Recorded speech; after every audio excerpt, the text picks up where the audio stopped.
Cognitive distortions. Imagine you're standing in front of a funhouse mirror at an empty carnival, watching your reflections stretch and bend into impossible shapes. Your mind knows the mirror is distorting reality, yet for a moment, you wonder if this warped version might somehow be more true than what you see in ordinary glass. In the quiet hours before sleep, when thoughts move like shadows across your consciousness, you begin to notice that your mind has its own collection of funhouse mirrors, cognitive distortions that bend and twist your perception of reality. But here lies a beautiful paradox. Could these very distortions, these seemingly flawed ways of thinking, actually serve as gentle teachers pointing you toward deeper wisdom? The ancient Stoics understood something profound about the nature of human perception. They recognized that our minds naturally create stories, interpretations, and judgments about reality, and that these mental constructions often reveal more about our inner landscape than about the world itself. What we now call cognitive distortions were, to the Stoics, simply part of the human condition, the tendency to catastrophize, to see everything in black and white, to take things personally, or to predict the worst possible outcomes. Yet rather than viewing these patterns as purely negative, Stoic philosophy suggests a gentler approach, one that sees distortions as invitations to examine the very nature of perception itself. On one hand, cognitive distortions seem like obstacles to clear thinking, creating unnecessary suffering through their warped interpretations of reality.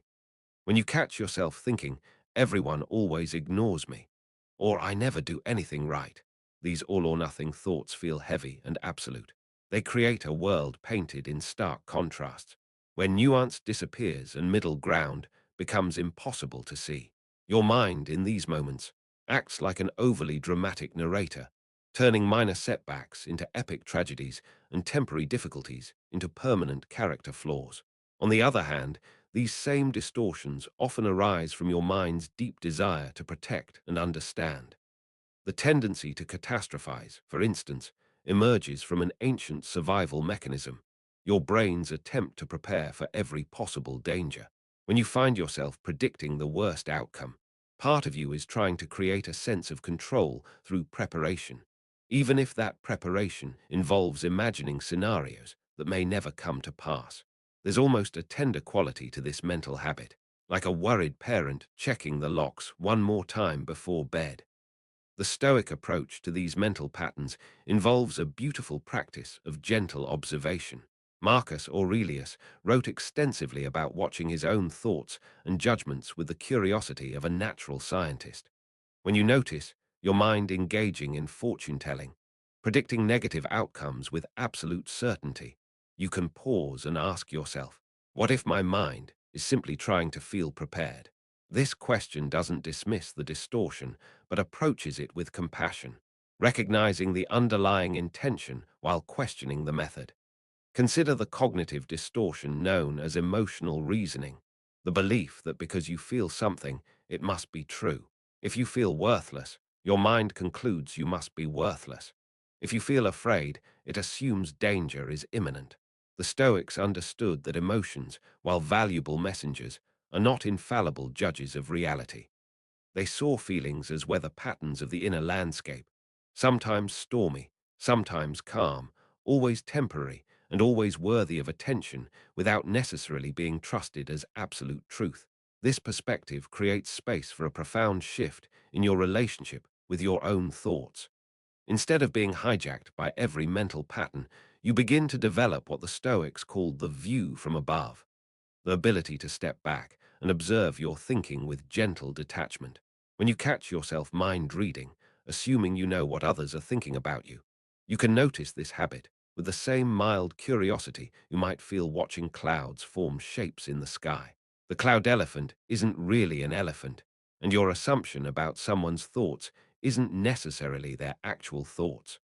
The practice of questioning your distortions becomes a form of philosophical meditation. When you find yourself personalizing external events, believing that the grocery store clerk's bad mood must be your fault, or that traffic delays are somehow directed at you personally, you can gently investigate this assumption. The Stoics would ask, Is it possible that this person's experience has nothing to do with me? Could there be factors I'm not seeing, stories I don't know, contexts I can't imagine?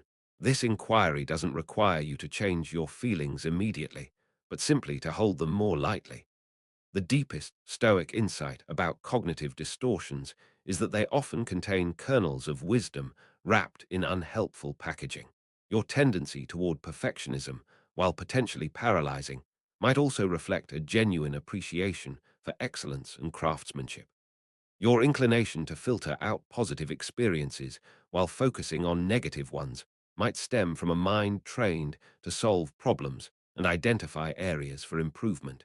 Even your habit of fortune-telling disaster might arise from a part of you that cares deeply about being prepared and responsible.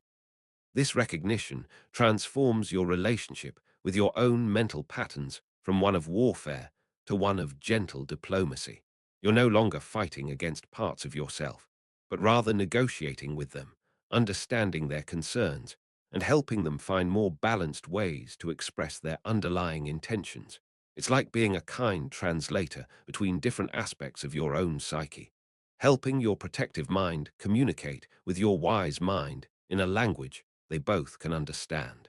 The evening hours offer a particularly good time to practice this gentle observation of mental patterns. As your thinking mind begins to quiet and your body prepares for rest, you can review the day's thoughts with the compassion of a loving friend. When you notice that you engaged in all or nothing thinking, declaring a day completely ruined because of one disappointment, you can acknowledge this pattern while also appreciating the part of you that cares so much about things going well. The Stoics believed that wisdom comes not from having perfect thoughts, but from developing a more conscious relationship with whatever thoughts arise. They understood that the human mind will always have its quirks, its biases, its tendency to jump to conclusions or create dramatic narratives. The goal isn't to eliminate these patterns entirely, but to hold them with the gentle awareness that allows for choice and flexibility. As you settle into stillness tonight, you might reflect on the cognitive distortions that visited you today with the same gentle attention you'd give to old friends with familiar habits. Perhaps your mind engaged in some catastrophizing about tomorrow's challenges, or maybe it filtered out compliments while amplifying criticism. Rather than judging these patterns harshly, you can simply notice them, appreciating the mind's constant effort to make sense of a complex world, even when its methods are imperfect. This Stoic approach to cognitive distortions ultimately teaches you that clarity comes not from having an undistorted mind, but from recognizing distortion when it appears and choosing how much weight to give it. It's not about solving the puzzle of why your mind works the way it does. It's about noticing these patterns with the gentle wisdom that understands. All minds distort, all hearts worry, and all thinking contains both truth and fiction woven together in ways too intricate to fully untangle.